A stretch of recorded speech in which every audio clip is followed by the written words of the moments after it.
Ladies and gentlemen, welcome to episode 49 of the GameTime Gents podcast. That is one less than our big milestone 50. And today we're going to talk about the AFC EAST, one of the most exciting divisions in football, if you just count the top team, I guess. We're going to talk about the AFC EAST, talk about the Bills, the Jets, the Dolphins, and Patriots.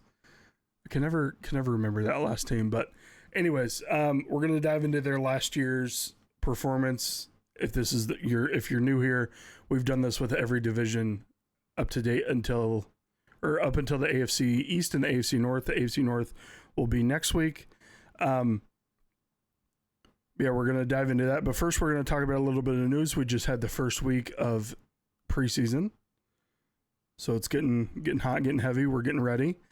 And I want to talk about some surprising performances, especially out of my team. So Dylan Gabriel and Kenny Pickett were both injured, apparently.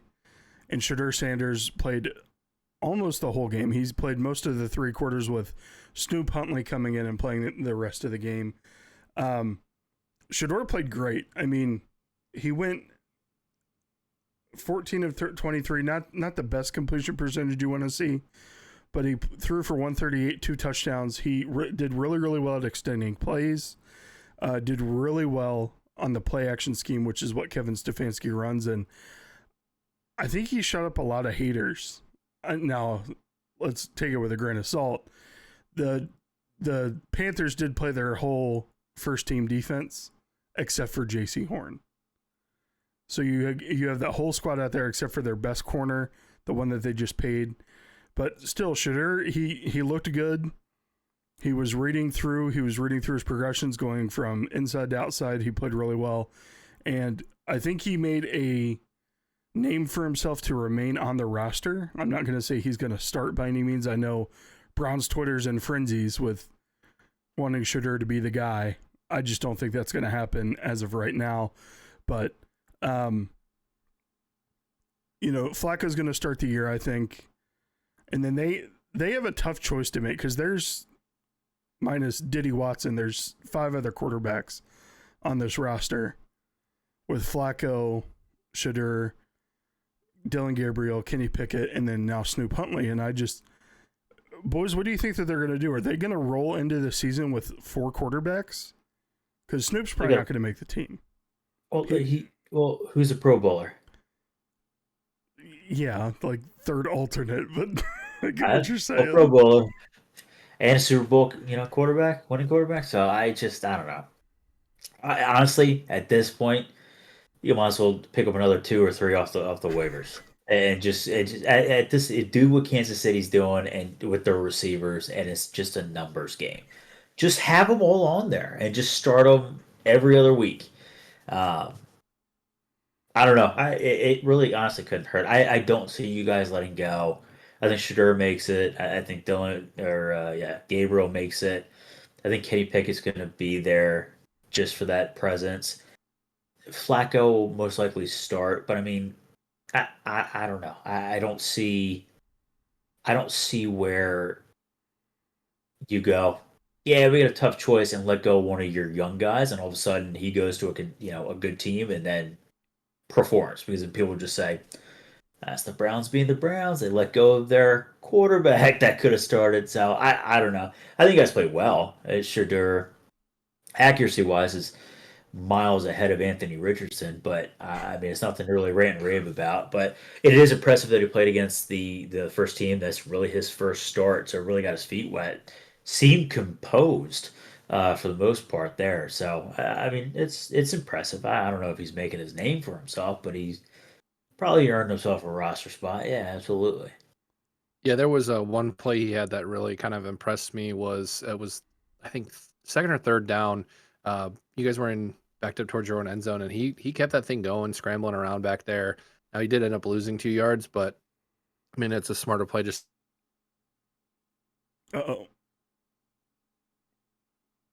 yeah, talked all that shit. It is storming here, so if we lose Zoltowski, you're back. Okay, I'm back. Is it storming? It's storming where we are. It's not storming up here. At least it hasn't started yet. So, I don't know if you guys heard any of that. We heard backed up to the end zone. He ran around, lost 2 yards, and then that was it. But it's a smart play. You know, it was a heads up play instead of just trying to chuck the ball downfield, possibly throw an interception. You know, just to run out. You know, try to extend his options. He didn't look bad. Definitely not gonna be a starter. I agree. You know, Flacco's gonna start, and then it'll probably be Kenny Pickett, and then the job's gonna be between Dylan and Shedeur, that third stringer, and then whoever doesn't make it's just practice squad. See, that's the thing though. That's what I'm concerned about because they drafted Gabriel so high, and then Shedeur looked so promising in that first game. Now, I'm gonna say again, preseason game 1, no one's putting all their cards on the table. Right, against the Panthers, who we just evaluated, were one of the worst teams in football last year defensively. So, I mean, you look at all that, and then I could honestly see them keeping both rookies, keeping Flacco, and letting Kenny walk. Because let the Super Bowl champion quarterback walk? We've got 3 Super Bowl champions right now, if you include Snoop Huntley, but if they put one of those 2 young guys on the practice squad, they will get scooped up by another team. And that's just the fact of the matter. Like, what was that team we were talking about a couple of weeks ago where they had Taylor Heineke as the backup? Oh, God. It was like, it was the Chargers. If you lose Justin Herbert, done for the year. I don't know. Except Trey Lance decent. Yeah. Trey Lance has looked pretty good in the 2 games he's played. He looked really good week 1 against the Lions, and I know they didn't have a lot of their starters out there. And then he looked really good this week, whoever they played against, but I saw some highlights. So that might just be we see what Jerry Jones is doing over there in Dallas. He doesn't know the senile is coming in strong, and he's just trying to make money. He doesn't care about winning football games. He just wants to sell tickets. Yeah. And merchandise. So I don't know. Maybe they roster 4. Who knows? It's possible.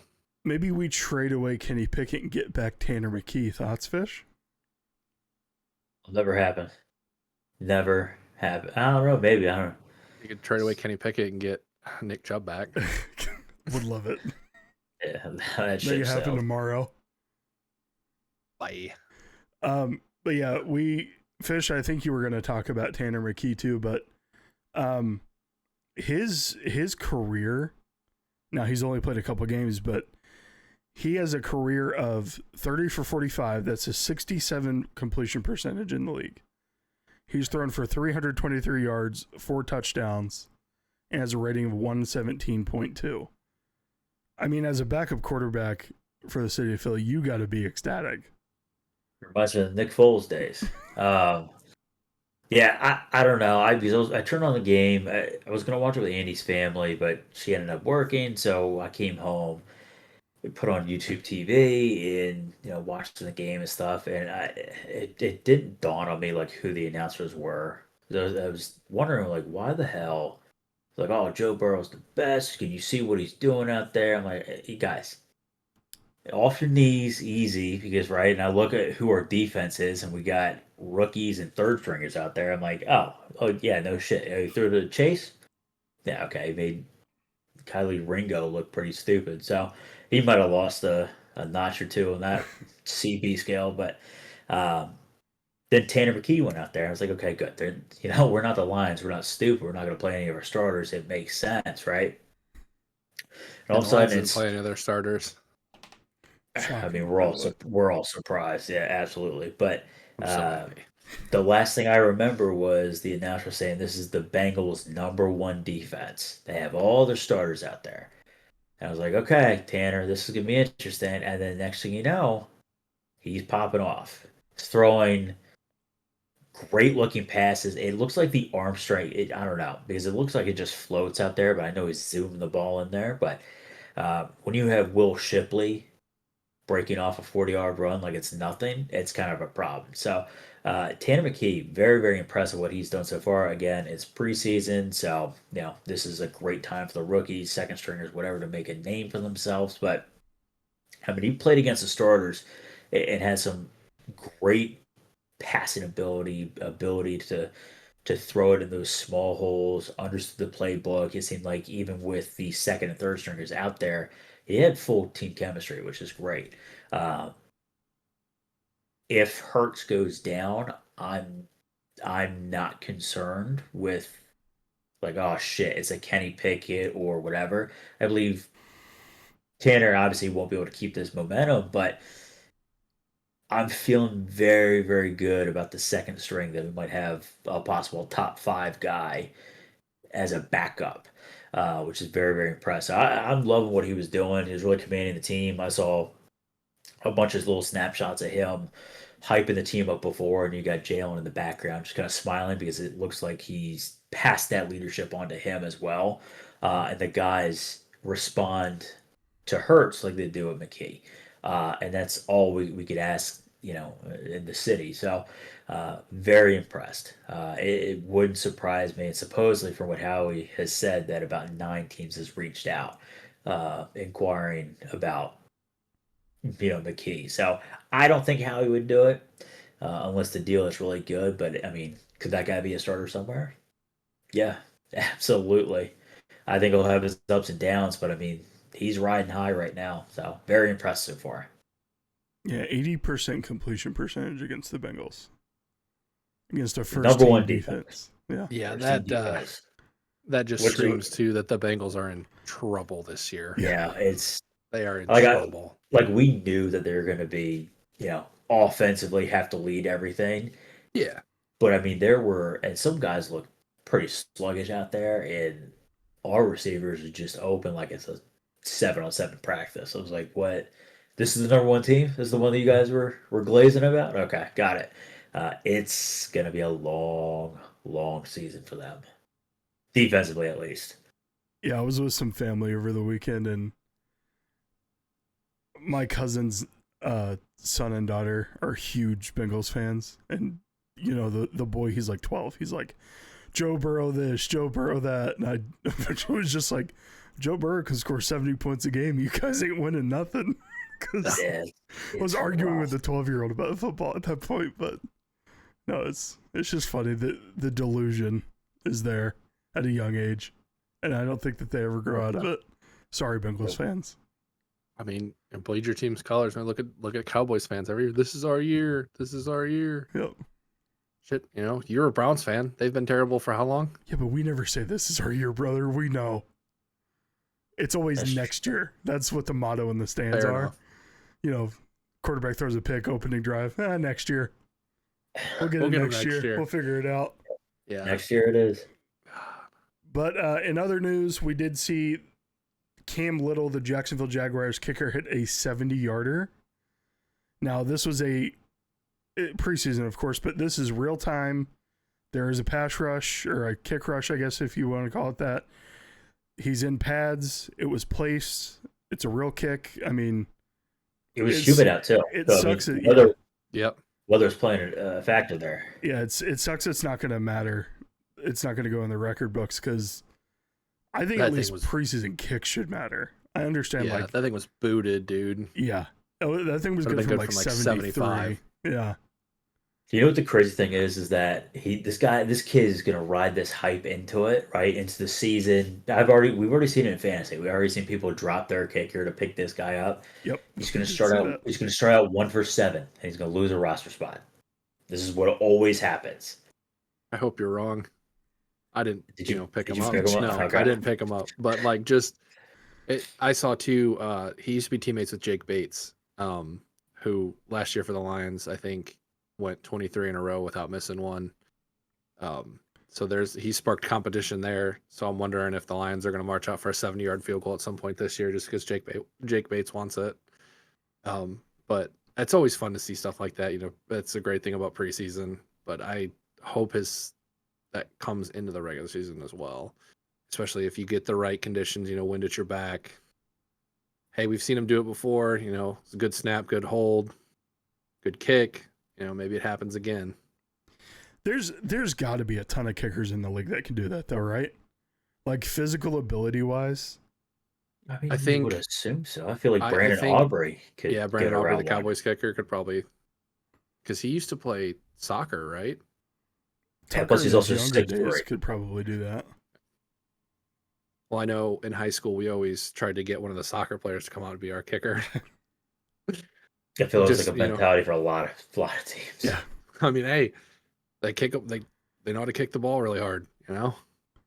Australian punters and European soccer players for kickers. So, but before we get into the AFC East preview, we do have some sad news about Rashawn Slater. We talked about him a couple weeks ago. He just signed a large 4-year, $114 million deal to be on the left side of the line for Justin Herbert. He has torn his patella tendon and is out for the entire year. So that sucks for him. That sucks for Justin Herbert. Hopefully they have a good contingency plan back there behind that, but that's really, really rough for the Chargers. The rest of their offensive line is pretty good, I will say, but when you're losing that anchor on the left side that can, maybe neutralize like a TJ Watt, a Micah Parsons, a Myles Garrett, then that really sucks. You got to leave a guy in to chip. You got to leave a back there to block. So there's a lot of questions I'm sure that they're circulating with right now. In other Chargers news, Najee Harris started taking snaps today. We all know that he was in an explosion on July 4th. He had Can you see out of both eyes now? some fireworks hitting his eye. So they're not sure if he's going to start the season. They did mention if Omarion Hampton is the starter, then he will be working with another running back as well. So it seems like they're not going to give Omarion the full workload right off the rip anyways. Like we were hoping. He's doing his R&B album, so He's got an I album coming understand. out, that's right. You can't fully commit to it. But we do have our... Hopefully this works this time. Okay, good. Our AFC East preview, like we said, Bills, Patriots, Jets, Dolphins. So last year, your standings were as follows. The Bills were first, 13-4, went 5-1 in the division. Then you have the Dolphins at 8-9. I did not realize the Dolphins won 8 games last year. I'm not going to lie to you. The Jets and the Patriots. I don't think Tua remembers either. Sorry, I had to. Brought up the I had to. 5-12, 4-13, and the Bills were undefeated at home last year. So that home field advantage really does come into play there for the Bills, like they say that it does in Hard Knocks. By the way, if you guys haven't started watching Hard Knocks, it's pretty good. So we have their additions and subtractions from this year. We know they lost Amari Cooper and Mac Hollins. They lost Von Miller as well. But they brought in Joey Bosa and Josh Palmer. Those are 2 guys that are really going to come in and fill those holes. Michael Hoyt is also a very, very good edge rusher as well. I think he was with the Rams last year or the Colts maybe. They brought in veteran Shaq Thompson to play in the middle linebacker position there.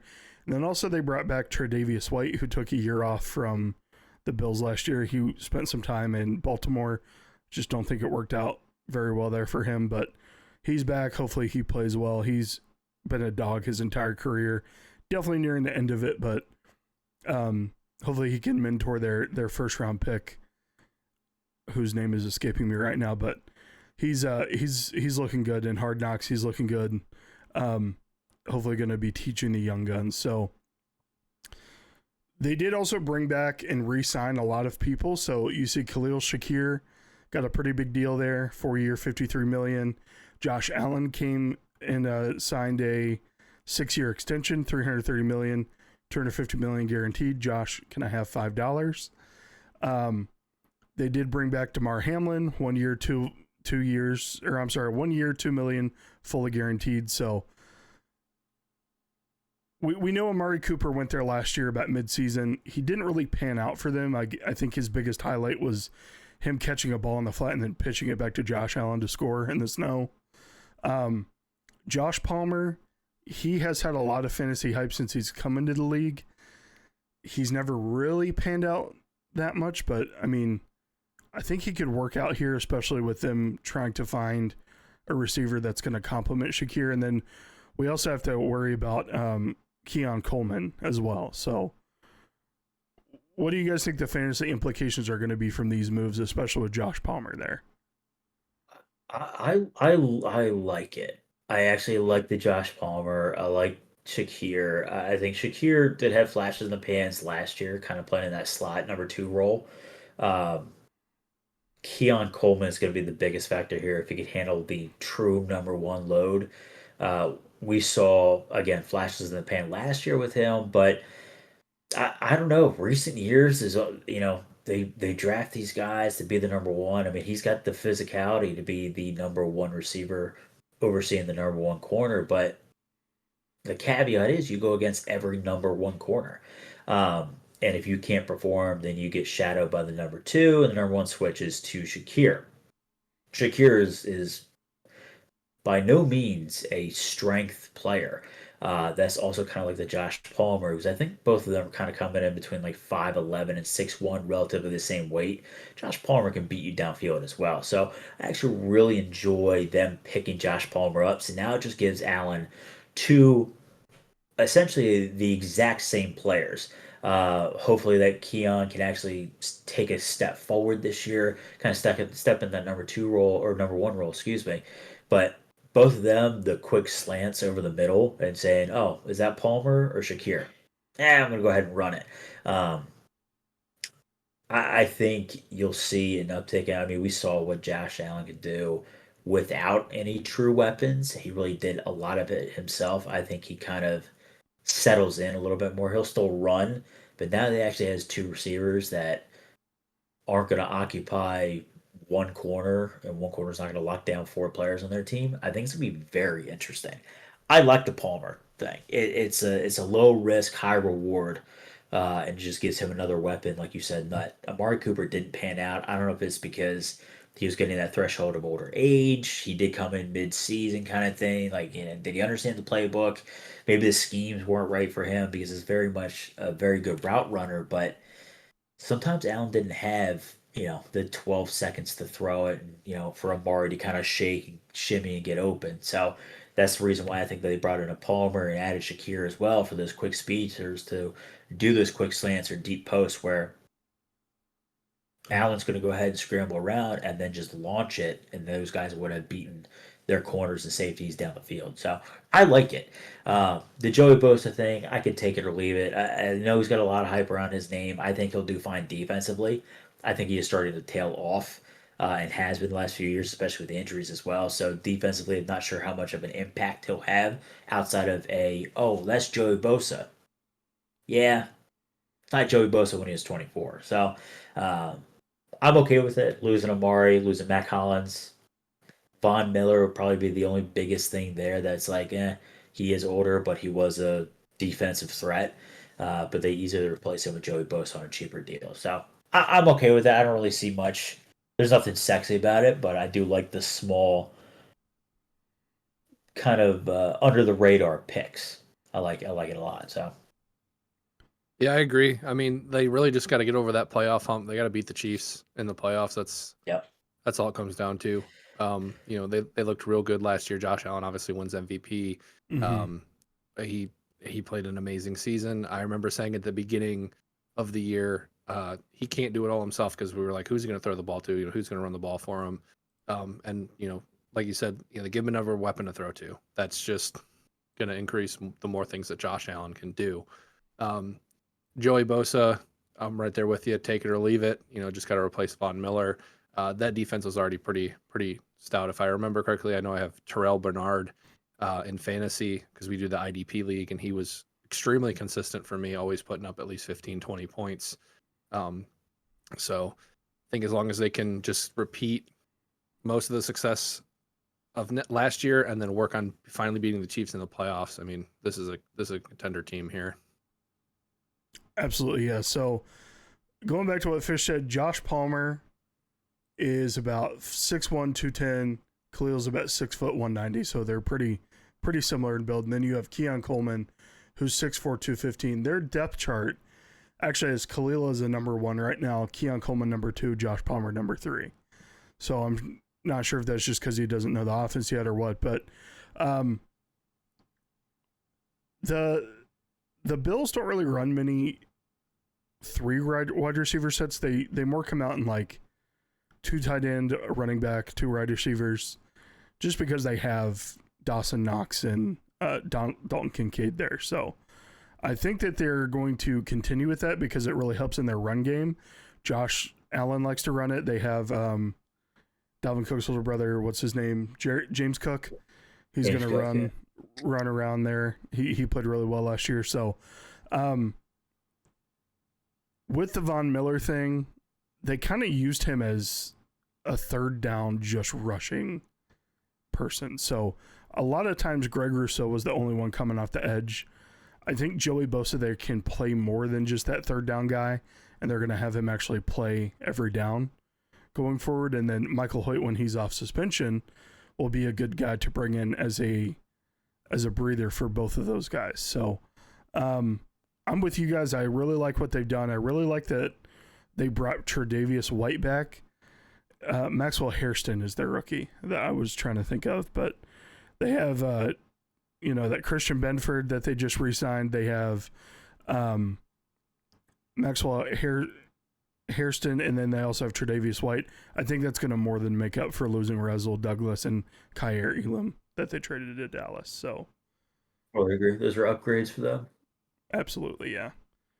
And then if you look at their performance from last year, you see that they needed that pass defense upgrade. So 24th in the league at pass defense. They were top 10 in the league everywhere offensively. But when it comes to play call ratio, this is what you want to see. Almost perfectly even play call ratio between running and passing called plays.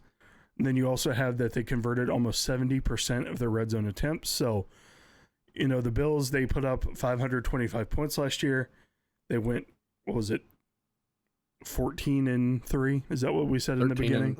13-4? 13-4.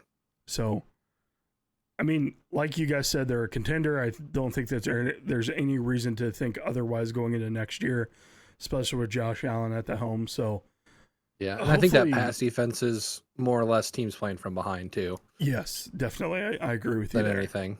And then that's going to impact the yards allowed, obviously. So, and do you guys have anything on this slide? Anything to input there? No. You ready to move on to the Dolphins? It's another stacked team, yeah. Yep. Another stacked team in the AFC. All right, and then we got Dolphins transactions from last year. They did bring in an insurance policy for Tua. They do have Zach Wilson there now. He's played around the league a couple times. He's played well at times. He's not the greatest player. I know that.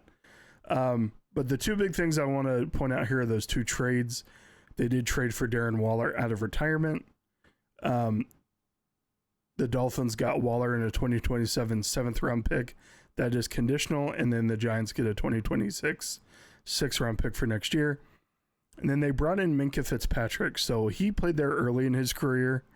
And then they traded him away to Pittsburgh, or he signed with Pittsburgh. I'm not sure which one. But they essentially traded away Jalen Ramsey and Jonnu Smith to get Minkah Fitzpatrick back with a couple picks involved. So they did lose Raheem Mostert. I know he came in a lot last year to give Devon Achane a breather. And I think Alexander Madison is going to fit very well in that role. He's going to be a good change of pace back. Achane's you're more like scat back. He's not going to be very powerful. He still puts up crazy fantasy numbers, but Alexander Madison is like a good mix between an elusive and a power back, I would say. So I'm excited that they brought him in. I'm excited to see what he does there. He did really well when he was in Minnesota. Had a kind of a down year last year in Las Vegas. Awful year in Vegas last year. Yeah, I think he's going to bounce back. Yeah. But Minnesota, he good pass catching back. It's give Tua another option to throw the ball to other than just chucking it downfield, hoping Tyreek's down there somewhere. It just confuses me getting rid of Jonnu Smith with the year that he had last year and one of your best corners for safety. Those are the two big question marks there for me as to why. Yeah, I would agree with that. I mean, Fitzpatrick, he's a good ball player, but for a team that really needed a tight end, finally had one that kind of awoken, was doing insanely good, especially fantasy wise. But I mean, Oh, monster every time fantasy. I mean, it was like he was like 25 again. It looked like Jono was revived essentially, a little monster reborn action. But it's just I don't understand. Jalen Ramsey still has a little bit in the tank now. He's always been a head case. He's always on Twitter or talking shit. Whatever it may be. He is getting older, but Fighting AJ Green. I just don't. Yeah. Speaking of that, that's how old he is. It's the throwback. Um, I don't know. I don't think Darren Waller is going to replace him. Now he has had a year off doing his rap career, so clearly it didn't really take off like he wanted to. So the 1 year, $2 million. I don't know. Darren Wall was older when he left the Giants. When he did play for the Giants, um, he might have a little left in the tank. Depends on how he treated his body in the off season and that entire year he didn't play. So it could be a substitute. I know they have two or three, at least two rookies, one first year at tight end too. So Waller, if he doesn't pan out, they got plenty of depth back there. But the Zach Wilson thing, I'm okay with. Like Nutter said, we've seen flashes in the pan. He's played well when he had the opportunity. You can't really say much about the Jets, though, right? You can't say is Zach Wilson an awful quarterback or is he a good quarterback? The Jets have been asked for a while and they don't know what they're doing. So this could be one of those situations where almost like a Sam Darnold, you get Zach, he's got weapons. You got Tyreek and Jalen Waddle. Now you got a chain. I mean, it's one of the fastest offensive teams in the league, if not the fastest. So even if you only have a couple seconds, that's all. And we know how Tyreek can run, right? We know his ability to break away from the defenders and such. So it might be a really good fit for Zach. I mean, 1 year on $6 million, it's not exactly a cheap deal either for someone who's only played a handful of games. Yep. So I don't know. Are they forecasting another two injury? Are they forecasting him to be possibly done? Did they just invest in the possible future? I They don't also know. drafted Quinn Ewers as well, That's right. Yeah, Quinn from Ewers, which Texas. won't play. Oh yeah, Hopefully, Yeah. hopefully won't play. But I completely forgot yeah, about that. Good shout. Yep. I don't know. I think the biggest thing that I am kind of disappointed by. I think Mostert, yeah, he was 30, 31. That guy played really aggressively for coming in as the starter eventually when what's his face when the chain went out for a little bit. But I think Madison will do fine there as long as he doesn't take the lead back role. But I mean, having Mostert in there and watching him run and really not being afraid to take that hit or tackle or do any of that, kind of really wearing down those defense. I think they're going to miss that. I don't think Madison brings that to the table. He's a good power back, but that explosiveness, Mostert had it. You're not going to see that with Madison. So I think their biggest loss, other than Jonnu Smith and Mostert, is going to be Javon Holland. Now they did bring in Minka Fitzpatrick, but I told you guys the other week when we were talking about the Giants who signed Javon Holland. He's an absolute stud. He's a ball hawk. He goes for the ball. He's great in coverage. So I think that's really going to hurt them more than they think it's going to. But Minka's stepping into his exact role. So I guess you can't have two free safeties if this was their plan the entire time. Then I guess good for them that they got the guy that they wanted and the guy that walked away originally. So, the only thing I forgot to put here is under re-signings, Zach Seiler got paid. We talked about it last week. Big money for a defensive tackle going forward. So, but yeah, you're right. Quinn Ewers is listed as the third quarterback. Mm-hmm. Zach Wilson's number 2. So maybe Quinn will beat out Zach Wilson for the starting or for the second place job. Who knows? I mean, anything's possible, but there's no need to rush a young guy, especially a quarterback. It's going to be better especially than with Skylar the talent Thompson he or whoever has. the hell was back there last year. Guy had so much hype and then did not play well. Didn't do a dang thing. But you look at their performance from last year, I was very surprised at the defensive performance for the Dolphins. Top 10 in every category. you look at their offensive performance, not the greatest. We talk about Devon Achane, how good he is, but they're only 21st in rush yards. That's because he's such a prominent presence in the passing game. So him and Raheem both. But still, even at the end of the day, you're not seeing anything crazy from the offensive side that you would assume to see with receivers like Tyreek Hill, Jalen Waddle. But I think a lot of that has to do with Tua being out. How many games last year? 6, 7, 8? It's a lot. So 1, 2, 3, 4, 5, 6. 6 games? Okay. 6 games, yep. Yeah, so Tua being out 6 games, that definitely hurt the Dolphins. They probably could have picked up a couple more wins with Tua in, but at the same time, who knows? They just got to protect that guy better. He's They could have fragile. beat Indy last year and Tennessee. They did for what? sure. They lost to Indy and Tennessee last year, and Tua was hurt both those games. Oh, yeah. They And probably would have he's picked in up there. those 2 more wins, yeah. They win those games 100%. Yeah. But you see their called pass plays almost 60% of the time. That doesn't shock me at all, especially with them probably in those 6 games playing from behind. And then the offensive weapons that they have, that's their head coach, his name's escaping me, is their entire game plan. Mike McDaniel is to throw the ball down the field, get the ball into his playmakers' hands and let them go for it. So, yeah, I think if I'm a Dolphins fan, I'm excited for next year. If Tua stays healthy, that's a big if. But even if he doesn't, you do have a really, really good insurance policy with Zach Wilson being there. So, let's talk about the Jets. This fish just like to bring up. So, Jets, where it seems like quarterbacks go to die. So hopefully that doesn't happen to Justin Fields. But the Jets have had a complete overhaul this year. So you see all the guys that have left: Aaron Rodgers, Devontae Adams, Tyler Conklin, Hassan Reddick. A lot of older guys leaving the Jets. They did unfortunately lose DJ Reed to the Lions. That's really good for you, Zoltowski. Morgan Moses is an older tackle that they lost. Tyron Smith all obviously retired. But I would say that most of the guys they lost, except for DJ Reed, are at 30 or over. So I think that's probably good, especially with them doing a rebuild.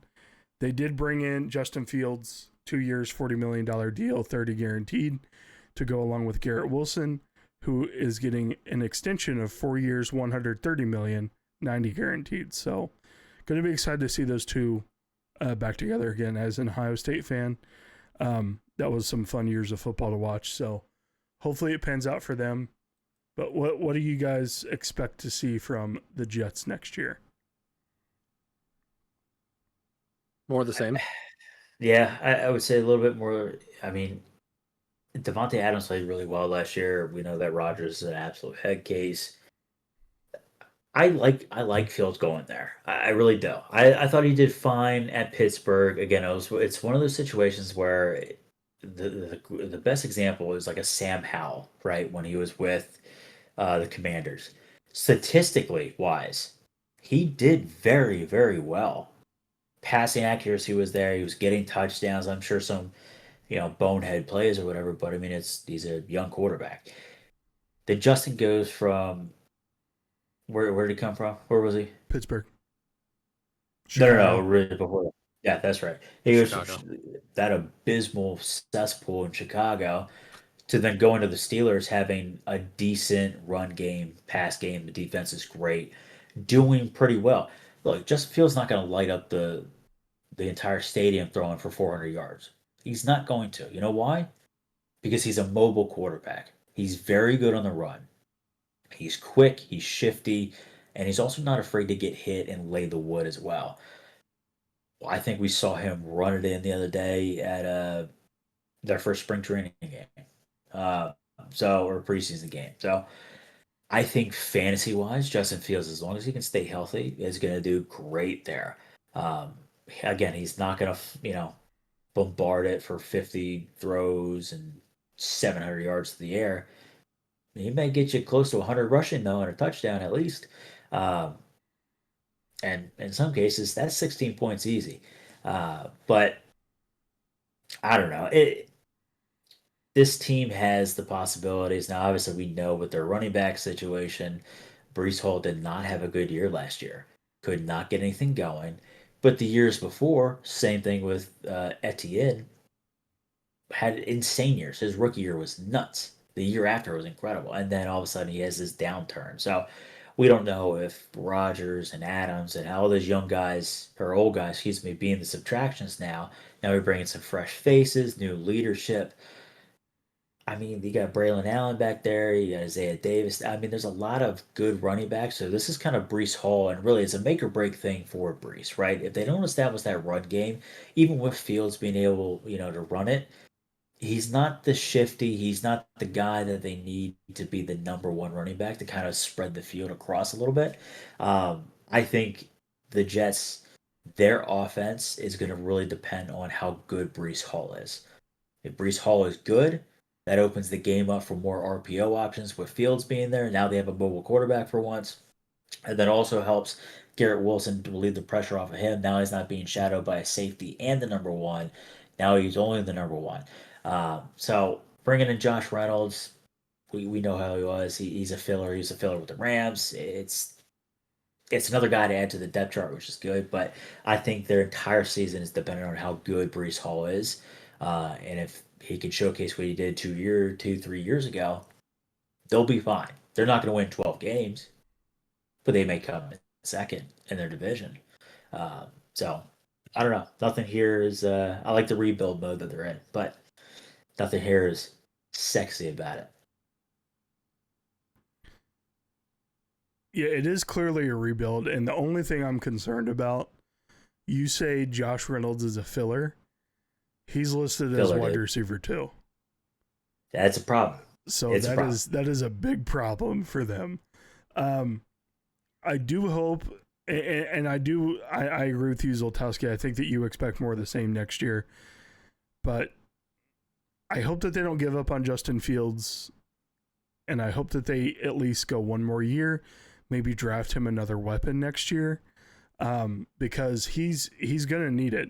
I mean, Garrett Wilson's great, but if he gets double, triple covered every play, what's going to happen? Like, you can only run the RPO so much, and you were talking about, Fields being the one to open up the RPO, or Brees being the one to open up the RPO for Fields.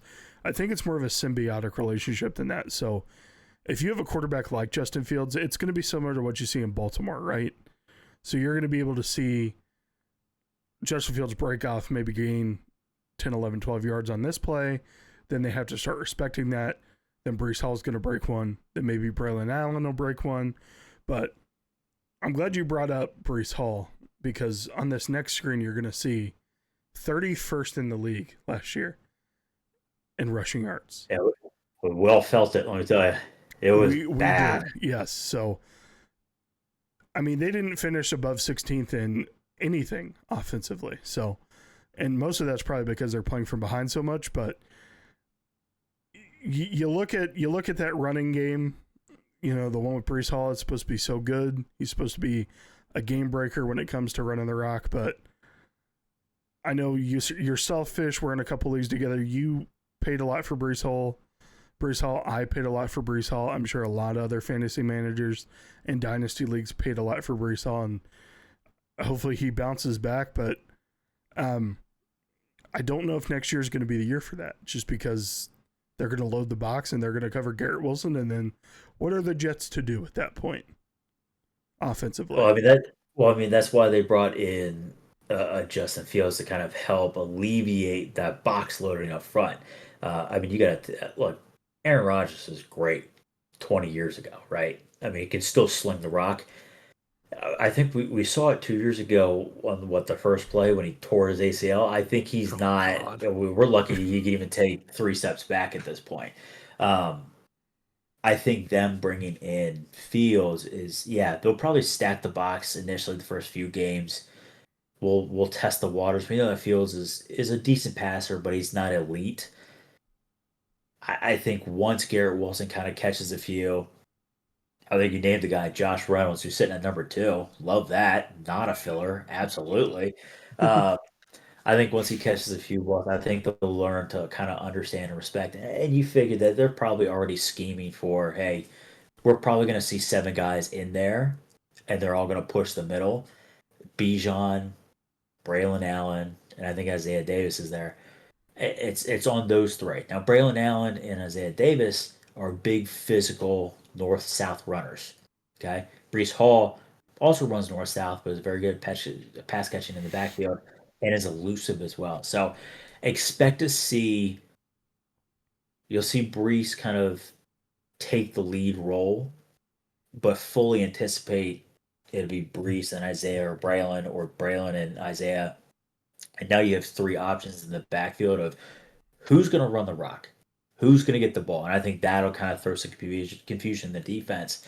And then those run pass options, the little trickery, play action. I think we know Justin Fields is very good at the play action there. Mhm. I think a little kick out wheel to Garrett Wilson coming in, the slant. If he's covered, then running it up I think this kind of opens the door for way more possibilities than they have in recent years with Rodgers and everyone else. So I like it. I don't think they're gonna win 1,000 games or do anything crazy, but again, I kind of stand on that business of They're moving in the right direction. yeah. I mean it's Is the Brees big Hall if they can do something with that, great. If not, they got 2 other suitable backs who could possibly take a lead role. So if you have Brees Hall, get all 18 handcuffs, all of them, get them all. No, I'm with you there. But- Can just for a little trivia, can you tell me who their third listed wide receiver is on ESPN? They have 3 receivers on the depth chart. It's the ghost of Aaron Rodgers, Alan Lazard. He's still on the roster. I wasn't gonna guess because I just looked it up. I see. I would have thought he left with everybody else. Yeah, no, I did too. Still sticking around. Malachi Corley is also a guy that might be able to step in and play well, but Honestly, sidebar for sport card purposes, right? I collect a lot of sports cards, right? I've got 1,000 of his signatures. I need him to pop the hell off. I got to retire here soon. I keep getting patch autos with this guy. It could have been any other Jet or anybody else in green. It's got to be this guy. Like, holy shit. Malachi Corley, if you got him, I don't. Yeah, it's not a good thing. Let me tell you, it's not a good thing. If he's got time to sign 1,000,000 signatures, he's not the one. So maybe this year he is though. some say he signs him during the Jets' offensive drives. Yeah, the team's Yeah, on the I field. see it. He's W4. That's what he is. It's bad. Look, I got just one thing to add real quick. The more you talk about Justin Fields and the options that open up, I looked his stats up. He had over 1,000 rushing yards in 22 with Chicago. Yep. And last year in Pittsburgh, only playing 10 games, threw for over 1,000 yards with a 65.8 completion percentage. And this is a great move for them if they can get the running game going. And I think it's going to help get the run game going, having Justin Fields back there. I agree with you 100% because he's so mobile. His average for his career is 6 yards a carry. I mean, that's really good for a running back or a quarterback. Excuse me. Yeah. No, he would have been he would have been better in Chicago if he had an offensive line and if he had more than one weapon to throw to and 100%. a decent running back. And he still didn't have bad years, but this is definitely a step in the right direction for him. Again, still expect more of the same. Maybe they win a couple more games, might battle it out for second with the other 2 teams. But it's rebuild mode, but they're making the right decisions. Yeah, I expect this run pass ratio to be a lot more even next year with Justin Fields. So hopefully that happens for them. But I don't know. I guess I'm skeptical to see what happens next year at the Jets. I hope they don't give up on him. I like Fields. I hope they don't either. I think Pittsburgh would have been better if they wouldn't have given up on him last year. I think every team's given up on him too early. So I think the Bears gave up on him too early. Like you said, he didn't have an O-line. They transitioned to Russell Wilson way too early last year, who had the locker room apparently, and then immediately lost it all. Was I in favor of him having locker room? Oh, yeah, No, that's all you ever I thought said. you were in favor of Fields for a while there. No, it's I don't remember always, that. He had it's the locker room. He had the always locker room. He had the locker room. I I can't don't help that the remember. guy's weird. I can't help that. You know, it's Broncos like country. Let's ride. it's crazy. the most cringiest quarterback in the league. Anyways, moving on to the New England Patriots. Shout out Buzzum. We have a lot of new players on the team. They've had a lot of money to spend with their young quarterback, so they brought in Stephon Diggs, 6 years, $63.5 million, $22.6 million guaranteed. A lot of that's voidable after the first year, so Yeah, I guess it's a 1-year trial for him. big contract. I Matt mean, he's already doing the Collins, pink powder, right? Yeah, that's going to be an interesting thing. I mean, has there been any suspension talk about him, or? I think he's handling it all in house, is what he said. That's I don't probably think smart for NFL's him. gotten involved. It's a pretty big house, though. It's huge house. Huge house. You have Milton Williams, former Eagle, signing with the Patriots, 4 years, $104 million, $63 million guaranteed. Fish is both happy and sad he's gone. Harold Landry, 3 year, $43.5 million guaranteed to hopefully help with the pass rush there. There was not much pass rush there last year at all. And then you have Big Bob Spillane coming in there, going to be their starting interior linebacker for the Patriots next year. 3 years, $33 million, $20.6 million guaranteed. The only man I've ever seen take Derrick Henry out in the A gap by himself, just as a collision. So I'm glad Bob Spillane finally got paid there. I didn't see anything on restructures or resigning, so I just put Austin Hooper got signed.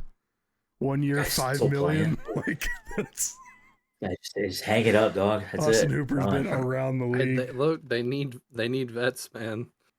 A bunch of young guys. This team, you talk about a team in rebuild. This is a full-on, Yes, torn down to the foundation, whole new house coming up here in New England, and I like it. You know, they bring Vrabel back, who played there. I think he won. Did he win a couple Super Bowls there? I can't remember. Someone remind me. Yeah, he had to have won at least one or two. Yeah, but you know, the Stephon Diggs is the big, just because we know what he can be like. Yeah, off the field, the trouble he can cause, and you know he's so up and down sometimes, and he's getting up there in age. You know, last year he missed, I think, over half the season, tearing his ACL. So see how that affects him. But they're trying to get guys for Drake May. They're trying to stick with their guy.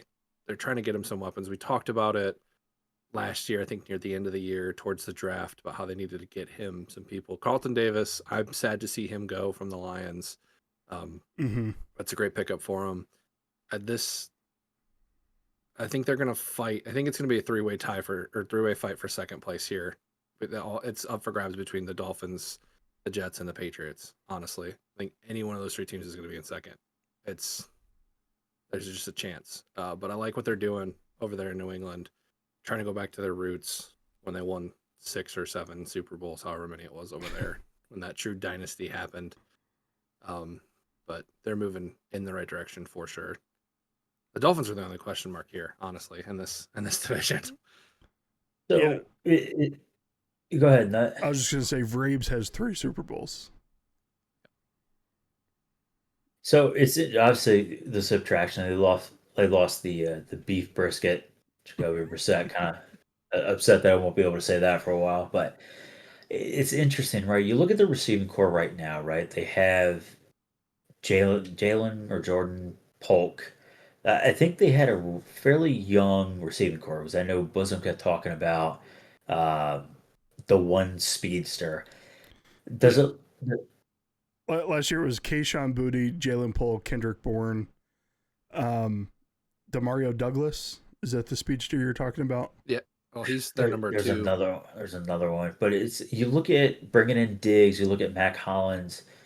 Are they? I mean, who isn't making that team?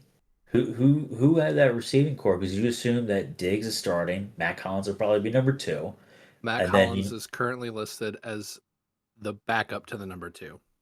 He is not over the who? depth chart. Demario Douglas. It's got Diggs, Demario Douglas, and Kyle Williams is their Wow, 1, 2, and 3. that's interesting. I wonder if that changes. I don't know. Matt Collins has played really well with every other team except for the Eagles. He's that big physical threat, but an absolute speed demon down the field too. So it's interesting to keep an eye on. I'm just curious if they hold all those receivers or if they eventually let. I mean, I know they had Polk for a couple years. That's another guy who I keep getting signatures from, Patch Autos. So I just need him to like step up a minute. But I don't know. Diggs and Hollins and Douglas. I don't know. Is Boutte there? I mean, Kendrick Bourne played really well. Yeah, he's there. Boutte's there. Polk, Javion Baker, Chisholm the third, Jeremiah Webb, and John Giles are all their receivers that they have. They still have one spot technically on the depth chart. I appreciate the French So flair, but I really do think it's Booty. I think it's Keyshawn Booty. I think it is. Is it? What did I say? Boutte? Boutte. Yeah. And look, it says like Wayne Gallman, man. I don't know, man. It's Wanderlei Robinson. It is Wanderlei. It's not Wandale, it's Wanderlei. There is an apostrophe there. Yeah, you're right. I mean, I could see the team bringing Stephon Diggs. I could see them keeping him, obviously. Mac Hollins, Demario Douglas, Kyle Williams, and then pick your poison between Keyshawn Booty, Kendrick Bourne, or Jalen Polk. I feel like you go Bourne. I don't know. It's interesting. I mean, maybe they. I don't know. Because they still have Hunter Henry, so. At tight end, yep. And Austin Hooper. Kendrick Bourne's 30? Yeah, he's up there. Holy crap, dude. I think Kyle Williams is a rookie, is he not? I think they picked him this year. Did you guys watch any of this game? The Patriots' first preseason game? And yes, Kyle Williams is a rookie. Okay. Third round. Just wanted to shout out Will Campbell real quick. They ran this pitch play to the left, and Will Campbell pulled, I think it was Will Campbell, the rookie left tackle. He pulled out to the left, ran down the field, engaged with a man, and just drove him into the ground and fell on top of him. It was the most beautiful offensive play I saw this preseason out of an offensive lineman. It was amazing. I did see the highlight, though, of Travion Henderson. Yeah. On the opening kickoff. Oh, we should have talked about him. Yeah, completely forgot they drafted him. Yeah, I think it might be the real deal. He looks good. Yeah. Yeah, we'll see if he hopefully he sticks to just kick return and punt returns for right now, just so he doesn't get completely obliterated. But I don't know, he's very strong. I'll say it, he was fun to watch in college. There you go. Say it. Oh, they've got him listed as the number 2 behind Ramondre. Yeah, it won't last. And Antonio Gibson is third on the depth chart. Is he still there? Guy is just crazy to me. I do want to give a quick shout out to you two, actually. As it stands right now, we have rushed more yards than Ashton Genty in the NFL. Congrats, boys, on leading the team here. Yes. 3 carries for -1 yard. That's what I meant to add to the list. Wow, fantasy managers are shitting a brick right now. Yeah, that's not good. I know. Nicely using our several chats, and he goes, "Well, that's it. Season's over." I did think about bringing that up, but it was only 3 carries. I wasn't sure. I'm glad you brought that up, though. Well, we have done. It matters. We have a whole 0. But here's the Patriots' performance from last year. As you can see, pretty bottom of the barrel all across the board. Still beat the Bengals, though. Nowhere to go from up, or nowhere that to was go there from that up. game. Still beat the Bengals. Yes, They were Bengals. so. But that was with Bosom. Bosom's in all Patriots gear, and I'm like, yeah, I don't know if I can stand next to you as they're mollywopping the Bengals. I'm like, yeah, we need to leave. But no, I think you're just going to see an uptick, especially in pass yards. I think Drake May is going to play really well next year. I mean, Rushing yards, 13th. Not terrible. Ramondre played well. I see it going better with Trayvon there too. Hopefully they convert more of their red zone attempts. I think that would have led to a lot more touchdowns, obviously. But they only converted 46%, and that's one of the bottom 3, I think, is when I was looking at the list. So their running backs kept fumbling the ball. True, yeah. So if Bill Belichick was there, taking behind the stadium. He would have had an aneurysm on the sidelines, man. You would have watched his head just explode. He's having an aneurysm in a college dorm, so I think it's fine. I think he's doing okay. Yeah, he's at UNC. You think he's staying in the dorms with her? Well, he took the walk of shame. He took the walk of shame shirtless, facing the door. I didn't see that. I thought you just said he was at a college, not staying in her dorm.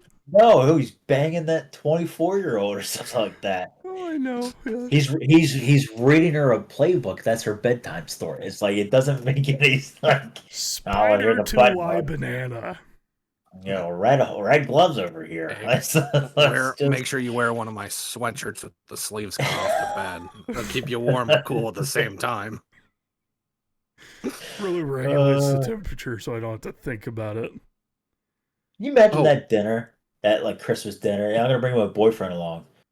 Why is Bill Belichick in my house? 74-year-old Bill Belichick. I mean, oh god. One other thing on the Patriots. Did you guys see the Tom Brady statue that they unveiled outside the stadium? Yeah, small statue. Did you hear what he said about the statue? What did he say? So he mentioned how it was great for Patriots fans, but it was also great for the Jets fans because they have something to throw their beer at after they leave in the second quarter. Well, maybe they'll make it to the third. That's funny. Oh, man. So, just that made me chuckle. There's something else I was going to say about Bill Belichick. He used to keep his challenge flag in his sock. Remember that? I remember that. You think he keeps anything else in his sock? It's not condoms, let me tell you. It's just dust down there, man. Maybe it's a Werther's original. It's a Werther's original. We're off the rails right now. Helps my mouth salivate. I do remember the clip of him looking at the ref, right? As the ref looks at it, he gets the challenge flag out of his sock and just throws it at him. He had a lot of sass, let me tell you. He did have a lot of sass. That is for dang sure. But we do have our tier list here. We love doing these because it shows how much of casual fans we are. Yes. I'm so stupid. I just realized what I did. Hold on. Bear with me here. Oh, boy. Gonna move some windows, boys. I got cliff notes. What are we doing? Move some windows around. Okay, there we go. He's got to have his other 4 monitors. I got to have the depth charts open. I had them open on the same tab as this chart. Yeah. Anyway, so again, quarterbacks. Each monitor gets its own depth chart. Quarterback system's obvious. Going Josh Allen. Here's a wild one, right? You ready for this? I went Josh Allen. I went Drake May, Justin Fields, and Tua No Hands. You're putting Tua last? I also have Tua last, but I have Justin Fields before Drake. What are we doing, boys? What are we doing? He's one breath away. He's one concussion away from in a wheelchair. Yep. At least I know with the other 2 guys, they can actually play more than 3 games a year. So are we doing that? Yeah. I mean, I think Drake May's a little better than Fields, but yeah. I didn't watch much of Drake May. You know what you could do with this? I'm putting a paw on that. I do not co-sign this. I think Tua is the second best quarterback in the division. When healthy. Yeah. How big is that when? What size font is that when? That's the thing is he won unless he figured out how to slide or not lead with his head when he tries to truck somebody. Again, he's one concussion away from game over. Like it's. I get what you're saying. I do. Dude's got paper bones and paper skin at this point. All right. Whereas I know, put it up on a poll. I'll do it. I'll give you Drake May over Fields for the same reason, for the injury. Because they got lucky that Fields just dislocated his toe and didn't shatter his whole foot. Yeah, they made it seem like they had to amputate carted him everything off. on him. Yeah. They carted him off. And I was like, holy Dislocated toe. shit. Yeah. And then like 10 minutes later, he's like, yeah, he dislocated his toe. If I got a hangnail, I want everybody to stop what they're doing and carry me to the hospital. It's wild. Yeah, put that poll up. I'm flabbergasted, boys. I can't believe. But I'm curious to see. I'm curious to hear what everybody says. I'm shocked. It's the health reasons. Health reasons. I get what you're saying. I do, but I'm still surprised. Anyways, so we'll go on to running backs. You got Devon Achane. You got James Cook. You've got Ramondre Stevenson / Travion Henderson, and then you have Breece Hall. So I think in my mind I'm putting Devon Achane first, just because he's been very, very good. Then I think I put James Cook second. I think Patriots go last here. Yep. Yes. Just because Ramondre has been not super great the last couple of years, but ass. Yeah, he's fumbled it. Been not great. 7,000 times. Hold on to the rock. Stop eating the butter popcorn. I love butter on my popcorn, man. I do too. Hands are very slippery. He had wait, hang on. That's just his career. 14 fumbles in his career. He had 6 last year. 6? 6. Good Lord. Lost 3 of them. If Belichick was still there, you wouldn't be able to find him. Yeah, but he's banging some be able to find him. college girl in her dorm. You wouldn't be able to find Ramondre. I am so excited to watch him at UNC this year, though. I'm not going to lie to you. Yeah, the camera's going to pan over to him as much as they pan over to Taylor Swift at a Kansas City game. It's going to be wild. Is that where his girlfriend goes to college? No, that's where he's coaching at. No, I know, but is that why he chose there? I have no idea why he chose there. It's like a Hallmark movie. Yeah, like a creepy old Hallmark movie. The guy's cradle robbing. It's problematic age gap, that's for sure. He was 65 by the time she was born. Okay, that can't be right. I'll give you 50. He was probably 50 by the time she was born. How old is she? How old is Belichick? That's gross to think about. Yeah, she's his great-grandfather. She's 24, and Bill's got to be every bit of 73. He's in his. I know he's in his 70s. Hang on, give me a second. He's in those Cialis commercials. He was born in 52. So do quick math. My mathematician is 73, depending on his birthday. Fun fact. Oh, yeah, 73. Yep. That's a really mathematician. That's a really good year for a Mickey Mantle card. Very expensive. That's Mickey Mantle. Hey, that's how old Belichick is. That's he coached for the Baltimore Colts. Jesus Christ. The Baltimore Colts, boys. That's crazy. You go to O-line. You got Deion Dawkins for the Bills. He's a stud. I always feel like such a casual when we talk about offensive linemen, but Dolphins, I don't see anybody great there. I mean, they can't protect Tua. That's for damn sure. Half of that's him, though. Patriots, you got Will Campbell, Cole Strange. Cole Strange is very good left guard. Micah Onwenu is very good. Morgan Moses is also very good. He's aging, though. And then for the Jets, Elijah Vera Tucker is the only name I recognize there. Just put the Jets at the end, then. Start off that way. I think I'm putting Patriots first. Bills second. Whoops. I think we put Dolphins last. I'm not even kidding. I think Dolphins go last for offensive line. But for receivers, I think Dolphins go first. Casual over here. Yes. Dolphins go first for receivers easily. And then I think the Buffalo Bills. Yeah, Pats and Jets. Pats and then Jets. Sorry, all you Garrett Wilson fanboys out there. For tight ends, you have got Hunter Henry. For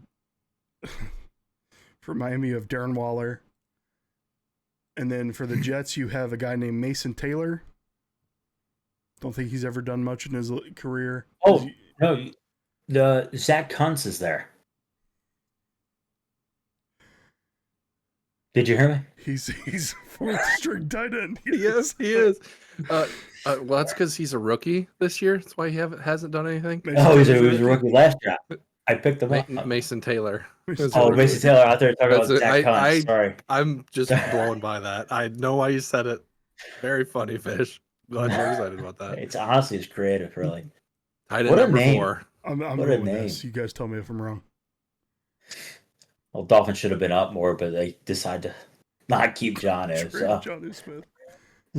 Yeah, I'm okay with it. For corners, I want to put the Jets first just because of Sauce Gardner, but who's starting on the other side? He got paid. Brandon Stevens. Who? And then Michael Carter II, not the running back edition. I remember him.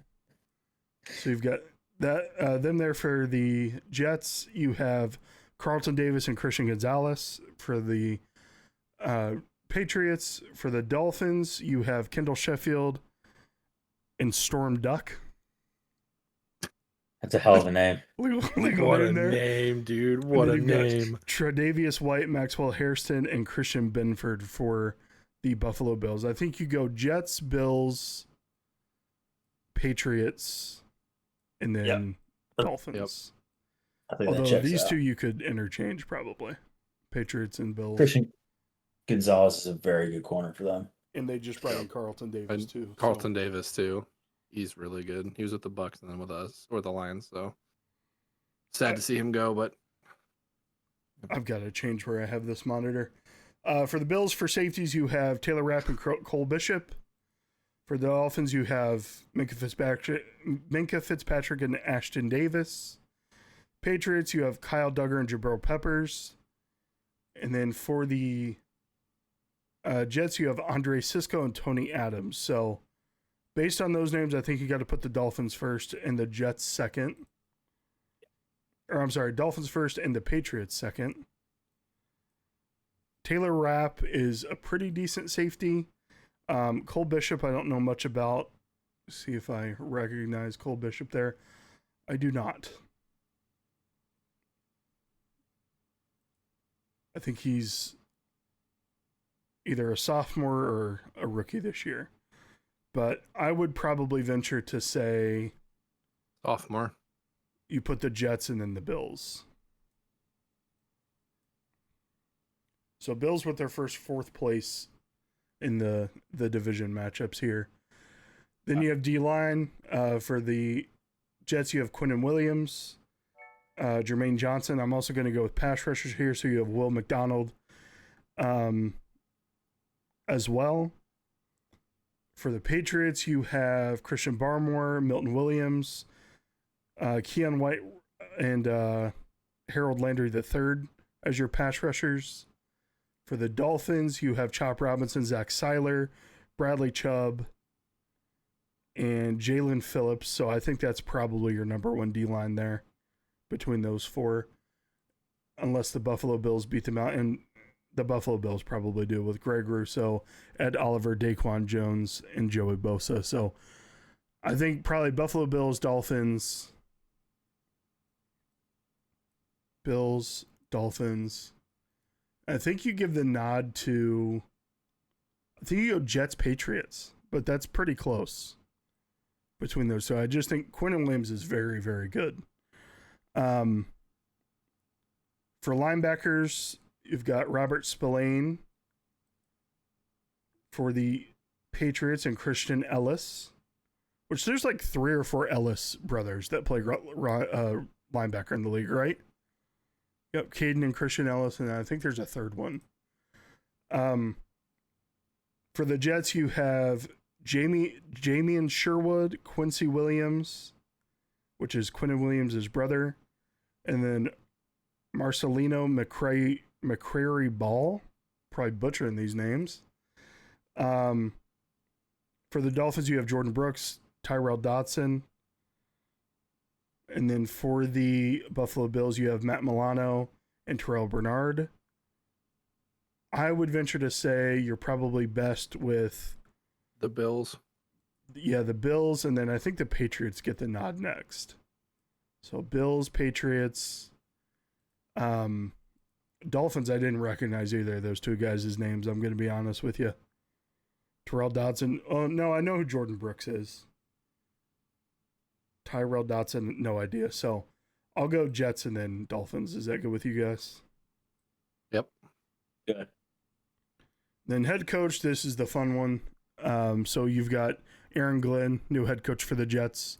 You've got Vrabel, new head coach for the Patriots or second year head coach? Yep. New? Is this his first year? Yep. And you've got, tell me the Dolphins guy's name again. Why do I always forget his name? Mike McDaniel. And then you've got Sean McDermott. I think you got to put McDermott first. Yep. McDermott, Vrabes, McDaniel, and then Aaron Glenn, just because he's never been head coach before. All right. Yep. So that is our tier list. Let us know what you agree with. Let us know what you don't. We're going to go record our fun ones there. Yeah, it is, definitely.